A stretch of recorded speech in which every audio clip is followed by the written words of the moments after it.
Kerala PSC വെബ്സൈറ്റിൽ നിന്നും എങ്ങനെ ഷോർട്ട് ലിസ്റ്റും റാങ്ക് ലിസ്റ്റും ഡൗൺലോഡ് ചെയ്യാൻ നോക്കാം.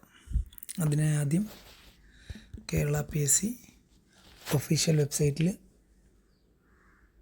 വിസിറ്റ് ചെയ്യുക.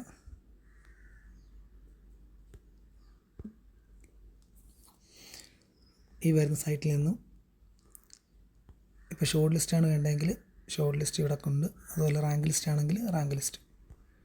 ഷോർട്ട് ലിസ്റ്റ് ക്ലിക്ക് ചെയ്യുക. ഇപ്പോൾ ലേറ്റസ്റ്റ് ആയിട്ട് പബ്ലിഷ് ചെയ്ത ഷോർട്ട് ലിസ്റ്റാണിത്. Copy holder post. ഇപ്പോൾ ഡൗൺലോഡ് ചെയ്യാനായിട്ട് ഡൗൺലോഡ് ബട്ടൺ ക്ലിക്ക് ചെയ്താൽ നമുക്ക് ഡൗൺലോഡ് ചെയ്യാൻ പറ്റും. ഓക്കെ, ഇനി റാങ്ക് ലിസ്റ്റാണ് ഡൗൺലോഡ് ചെയ്യുന്നതെങ്കിൽ നമുക്ക് ഹോമിലോട്ട് തിരിച്ചു പോയിട്ട് റാങ്ക് ലിസ്റ്റ് ക്ലിക്ക് ചെയ്യുക. ലാസ്റ്റ് പബ്ലിഷ് ചെയ്തത് ഒരു lower division clerk Kannada and Malayalam knowing ആണ്.